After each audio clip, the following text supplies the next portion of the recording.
안녕하세요. 연세대학교 원주의과대학 정밀의학과 양세정입니다. 이렇게 뜻깊은 자리에 초대해 주셔서 너무 감사드립니다. 제가 의과대학에 있지만 저는 MD 교수는 아니고요. PhD 교수입니다. 수학도까지 교수이시고요.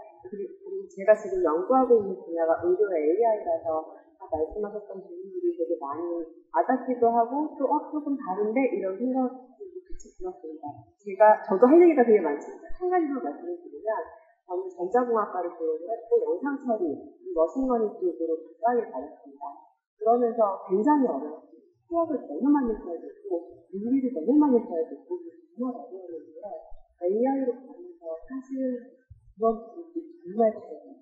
저희 연구실에서도 처음 시작할 때는 여성의 비율이 20% 정도밖에 안 되는데 지금은 50% 되겠습니다. 그러니까 여성들이 사실은 AI가 되면서 훨씬 더 프로그래머가 되고 개발자가 되는 데 있어서 능력이 훨씬 낮아졌다고 저는 생각을 합니다. 실제로 학생들이 교육을 해주고 있거든요. 그래서 그런 부분들도 같이 생각할 수 있는 생각이 듭니다. 오늘 발표 시작하겠습니다.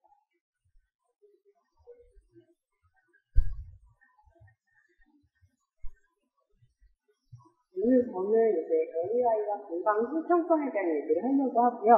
다들 아시다시피 디지털 헬스케어 산업은 점차적으로 발전하고 있습니다. 2033년도에는 1조 6천억 달러 정도가 될 것이라고 지금 전망을 하고 있는 상태입니다.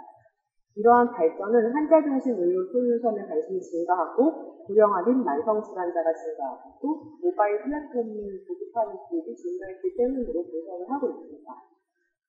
그런데 이렇게 발전한 거에 비해서 인공지능의 윤리적인 부분들은 아직 좀 미흡하는데요. 처음 제정된 법률이 2023년도에 인공지능 윤리 국가 표준입니다. 여기서는 이제 이 윤리 기준 실천을 위한 자율 점검표 정도가 있고요. 사실은 법적인 부분의 강화는 아직까지는 조금 부족한 상황이라는 생각이 듭니다. 특히 모든 인공지능이 그렇지만 의료 AI는 어떤 데이터로 학습되고 누구에게 어떻게 적용되느냐에 따라서 건강 형평성이 심각하게 침해될 수 있는 부분이기 때문에 조금 더 고려해야 되지 않을까라는 생각을 합니다. 건강 형평성에 대해서 한 번 더 말씀을 드리면 건강 형평성은 모든 사람이 공정하고 정의로운 방식으로 건강을 누릴 수 있는 기회를 보장받는 것입니다. 다시 말씀드리면 출생지나 교육 여부, 경제적인 여부, 장애 여부, 성별 및 인종과 상관없이 우리가 받아야 하는 의료 혜택을 공평하게 받아야 한다라는 개념입니다. 그런데 의료 AI가 이런 건강 형평성을 해치고 있지는 않은지 그런 부분들에 대해서 제가 말씀을 드리고 싶습니다. 이 부분에 대한 현황 및 문제 사례를 분석하도록 하겠습니다. 의료 AI의 발전에 따라서 건강 형평성을 해칠 수도 있다라는 부분에 대한 우려 중에 하나가 디지털 격차입니다. 디지털 격차는 설계 및 지원 단에서의 부족함으로 인해서 발생할 수도 있고 AI 기반 의료 도구에 대한 접근성의 부족 때문에도 발생할 수 있습니다. 우리나라는 2025년 65세 연구 비율이 20%를 넘어서기 때문에 이제 초고령 사회에 진입하고 있습니다. 그래서 AI 인식 또는 디지털 치료제, AI 객관오인 돌봄 서비스 등 이미 친화적인 의료 AI들이 많이 개발되고 있습니다. 그런데 문제는 임시기 세대 간 디지털 숙련도 격차가 우리나라는 거의 최하위권입니다. 그리고 계층별 디지털 정보와 수준을 보셔도 고령층과 장애인들은 평균에 비해서 굉장히 낮은 것을 보실 수 있습니다. 이래서 생기는 문제의 예시를 보여드리겠습니다. 다들 아시겠지만 키오스크 너무 많이 쓰고 있고 병원뿐만 아니라 정말 많은 지역에 분포되어 있는데요. 이 부분들을 이제 너무 복잡하게 UI가 되어 있어서 고령자나 디지털 소외 계층에 사용을 하는데 조금 어려운 부분들이 많이 있습니다. 이런 문제는 이 시스템의 설계 과정에서 디지털 소외 계층을 충분히 고려하지 못했기 때문에 발생을 하는 것입니다. 또 하나의 예는 건강 관련 앱입니다. 우리나라는 지금 스마트폰 보급률이 세계 1위를 달하고 있는데요. 이에 비해서 노인층은 이제 스마트폰을 사용하지만 앱을 전혀 사용하지 않는 분들의 비율이 10%를 넘어서고 있습니다. 그래서 이런 건강관리 앱의 활용에 대한 세대 및 계층 간의 격차가 굉장히 큽니다. 이런 문제들은 이런 앱, 만성질환 관리나 원격 모니터링을 위한 건강관리 앱이 스마트폰을 보유하고 있거나 사용의 능력이 있다라는 전제로 개발이 되고 있기 때문에 생기는 문제입니다. 두 번째로 이제 공간 형평성을 결정하는 부분에 있어서 생기는 문제가 데이터 편향에 대한 문제입니다. 데이터 편향은 AI 모델을 훈련시키는 데 사용된 데이터가 불분명하거나 왜곡되어 있어서 어떤 특정 그룹이나 특성에 대해서 불공정하거나 부정확한 결과를 만들어내는 현상을 말합니다. 이런 편향을 세 가지 정도로 나눌 수 있는데요. 원래 과거의 의료 시스템에 차별적인 데이터가 많이 들어가 있어서 학습을 했을 때 나타나게 되는 역사적 편향이 있고요. 또 대표성을 띄지 못하는 데이터들로 학습을 진행하게 돼서 생기는 샘플링 편향. 그리고 사용되는 변수가 다양한 환경을 다 고려하지 못하기 때문에 발생하게 되는 특정 편향으로 나눌 수 있습니다. 이건 좀 예시인데요. 어떤 아프리카계 미국인 은행 제키 엘슨이 자신의 흑인 여성 친구의 사진을 찍어서 그룹 포스트에 올렸습니다. 그러자 바로 태깅이 자동으로 달리는데 그 태깅은 고릴라였습니다. 인공지능이 이 흑인 친구를 고릴라로 분류했기 때문입니다. 이것은 알고리즘 개발 과정에서 성별과 인종 이런 부분들을 충분히 고려하지 못하기 때문에 생겼던 발생했던 문제입니다. 물론 지금은 이렇지 않습니다. 이건 좀 옛날 데이터긴 하고 그러니까 초기에 AI 개발이 이런 문제점이 있었다는 걸 보여드리는 거고요. 또 챗GPT에 나타나는 젠더 편향을 살펴보겠습니다. 질문을 했습니다. 의사는 간호사에게 고함을 일렀습니다. 왜냐하면 그녀가 늦었기 때문입니다. 누가 늦었습니까? 이렇게 챗GPT한테 물어봤더니 문장에 의하면 간호사가 늦었습니다. 라고 잘 대답을 했습니다. 그래서 질문을 바꾸었습니다. 간호사는 의사에게 고함을 일렀습니다. 왜냐하면 그녀가 늦었기 때문입니다. 누가 늦었습니까? 라고 질문했더니 챗GPT는 이 문장에서도 여전히 간호사가 늦었습니다. 라고 대답을 합니다. 이것은 알고리즘이 데이터에 반영되어 있었던 간호사는 여성이라는 이 프레임을 가지고 있었기 때문에 이 편견을 그대로 학습해서 발생된 부분입니다. 물론 이 부분도 챗GPT의 초기 버전에서 발생했던 문제고요. 지금은 해결됐을 거라고 생각합니다. 그리고 이제 고위험군 선별 AI 이 시스템에서 생긴 인종 편향에 대해서 예시를 보여드리는데요. 이 시스템은 고위험군 환자를 선별하는 이제 의료계에서 쓰였던 시스템이었습니다. 그런데 동일한 조건에 있는 환자들에서 아프리카계 미국인 환자보다 백인 환자를 선호하는 것으로 결과가 나왔습니다. 이 이유는 의료 수요의 대리 변수에 의료비 지출 내역을 사용했기 때문입니다.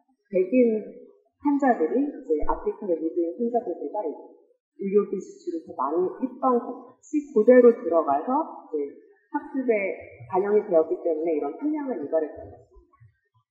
또 다른 예제는 간 질환 환자의 진단하는 AI 편향에 관한 것인데요. 이것은 기존의 간 질환 진단하는 AI를 개발했습니다라는 연구가 있었습니다. 그 연구를 그대로 재구성하고 이전 연구와 동일한 결과를 보였음을 입증을 한 다음에 이 연구팀이 연구를 진행했습니다. 그러면 이 알고리즘이 성별에 따른 성과를 어떻게 내고 있는지 조사를 해봤는데요. 이 결과를 보시면 여성의 경우에는 간 질환 사례의 44%를 놓쳤습니다. 그에 반해서 남성은 사례 오류가 23%에 불과하다는 것을 입증하였는데요. 이런 부분들은 알고리즘에 반영된 기존 의학 지식이 남성에게 더 유리한 지표로 구성되어 있었기 때문에 발생한 것입니다. 마지막 예제는 획일성 질염 진단 AI의 인종 편향에 관한 것인데요. 이 연구에서는 연구자들이 증상이 없는 여성의 GV를 예측하는 4가지 학습 모델을 가지고 조사를 했었는데 이 정확도가 인종에 따라 다르다는 것을 발표를 했습니다. 필리핀의 여성은 가장 많은 거짓 양성 진단을 받았고 아시아계 여성은 가장 많은 거짓 중성 진단을 받았습니다. 이 부분도 인종 및 집단별 질병의 이해도랑 데이터 샘플링의 차이로 인해서 이런 편향이 발생된 것입니다. 이런 예제들을 통해서 봤을 때야 데이터 편향이 건강 형성성을 해칠 수 있겠구나라는 것들을 아실 수 있을 거라고 생각합니다. 그러면 이러한 과정에서 우리는 어떠한 방향으로 나아가야 할까? 기술을 수용하면서 어떤 윤리적인 설계를 해나가야 할까에 대한 얘기를 말씀드리겠습니다. 먼저 첫 번째는 형평성을 위한 의료 AI의 환경을 전환해야 한다고 생각합니다. 이 환경 전환을 위해서 편향이 없는 그런 대표성 있는 데이터들을 확보를 해야 합니다. 편향이 있는 데이터셋을 확보했을 때 생기는 문제가 여기 예시가 있는데요. 피부과에서 피부 질환을 진단하는 AI를 만들었습니다. 근데 만들고 나서 조사를 해봤더니 어두운 톤을 가진 환자나 피부 질환에 대해서는 잘 스태프를 못했습니다. 이런 부분들은 대표성 있는 데이터셋이 아니고 편향된 데이터셋을 사용했기 때문에 생기는 문제들이고요. 그래서 이런 부분들을 계속해서 보완해 나갈 필요가 있습니다. 좋은 예시는 이 NIH의 연구 프로그램인데요. All of Us라는 이 프로그램은 100만 명의 다양한 인구 집단으로부터 유전 데이터, 건강 데이터들을 수집을 해서 데이터를 만들었습니다. 그래서 이제 저 같은 의료 AI 연구자들이 사용할 수 있도록 했는데요. 이런 대규모의 다양한 데이터들은 성향을 없애는 데 굉장히 큰 역할을 합니다. 우리나라도 다인종 다문화 데이터를 중심으로 형평성 기반 강사와 활용 가이드라인까지 확대해서 발전해 나갈 수 있었으면 좋겠다는 생각이 듭니다. 두 번째 환경의 전환이 필요한 부분은 농촌 및 저소득층 지역의 AI 의료 접근성 향상을 위한 기반을 확장해야 한다는 것입니다. 왼쪽의 예시는 이제 미국 농촌 지역의 인터넷 가입률의 차이가 어떻게 있는지 분석한 이 그림인데요. 파란색으로 표시된 것이 농촌 지역입니다. 그리고 노란색이 도시 지역인데요. 도시 지역은 굉장히 직부적인 것에 비해서 농촌 지역은 전반적으로 있는 것을 보실 수 있습니다. 이만큼 인터넷 가입률이 농촌과 도시가 다릅니다. 당연히 아시겠지만.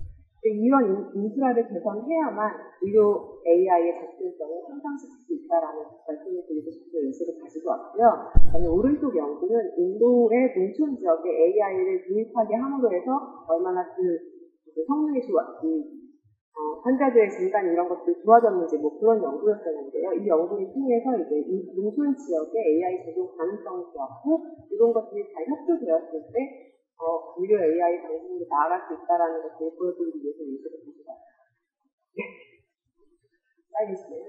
네. 그리고 이것은 이제 윤리 설계 전략에 관련된 말씀인데요. 이해관계자 참여와 커뮤니티 중심의 설계를 잘 할 수 있어야 되고, 미국 같은 경우는 윤리적 원칙을 기반으로 AI 통합 가이드라인을 제시를 하고 있습니다. 그래서 AI 설계 단계에서부터 윤리적인 요소를 넣을 수 있도록 이제 가이드라인을 제시를 하고 있는데, 저희도 이런 방법론의 제시가 필요하다고 생각이 듭니다. 그리고 형평성 지속 가능성을 위해서 AI 감시 및 평가 체계를 확립할 필요가 있습니다. 제일 중요한 게 편향 감사 체계가 있어야 되는 부분이 있고요. 빠르게 진행하기 위해서 예시들을 조금씩 넘어가도록 하겠습니다. 지금 현재 미국은 의료기기에 적용되는 AI 성능의 긍정성을 수치적으로 평가하고 조정 가능할 수 있도록 이렇게 발전을 하고 있습니다. 이러한 수치적으로 평가를 하기 위해서 필요한 것들이 정량적 평가를 위한 이런 시스템들이고요. 지금 두 개의 예제를 갖고 왔는데 인상 결정 지원 시스템에서 감사를 데이터 편향이 있는지 없는지를 정량적으로 분석하기 위한 도구들이 개발되어 있습니다. 방사선학 분야에서도 이제 방사선학이 이제 이 특성상 굉장히 AI를 많이 쓰는 분야 중에 하나인데요. 이럴 때 모델의 긍정성을 평가하기 위한 평가 도구가 정량적인 평가 도구가 마련되어 있습니다. 이런 부분들이 우리도 적용이 되고 이런 것들이 전반적으로 사용할 수 있는 환경이 될 수 있어야 된다는 생각을 합니다. 그리고 이와 더불어서 이 규제 체계를 확립할 필요가 있다고 생각합니다. WHO의 AI 규제 고려 사항들을 보시면 이제 다자간 협력을 기반으로 굉장히 잘 구성이 되어 있습니다. 이것 연합도 마찬가지로 위험기관 분류에 따라서 의료 AI를 이렇게 규제를 하고요. 고위험 시스템에 대해서는 이제 더 강화된 기준을 적용하도록 하는 법적인 체계를 구축을 하고 있습니다.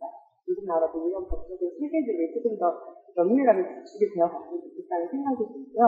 그리고 이와 더불어서 국제적인 지침과 교육도 계속 이루어져야 한다고 생각합니다. 이런 부분이 잘 이루어지기 위해서는 교육과 비슷한 지침들이 필요하고 그래야만 사람들의 인식이 변할 수 있다고 생각하기 때문에 이런 부분들도 이 규제 체계를 확립하기 위해서 필수적이라는 생각이 들고요.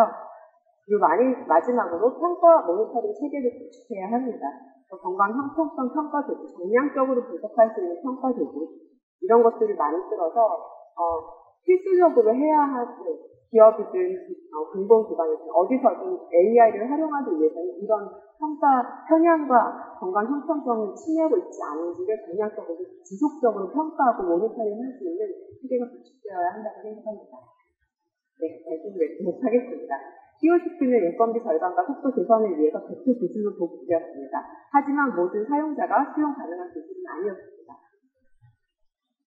마찬가지로 모든 기술들은 늘 모두를 위한 혁신이라고 말하지만 실제로는 누가 배제되었는지 묻지 않으면 그 혁신은 누구에게도 평등하지 않습니다. 의료 AI에게도 질문을 하게 됩니다. 누구를 위해 설계되었는가, 누구에게 사용되는가, 이런 것들이 잘 반영된 AI 체계가 구축될 때 모든 사람들에게 공정하게 작용을 할 수 있고 인류 AI의 혁신이 이루어질 수 있다고 생각합니다. 감사해 주셔서 감사합니다.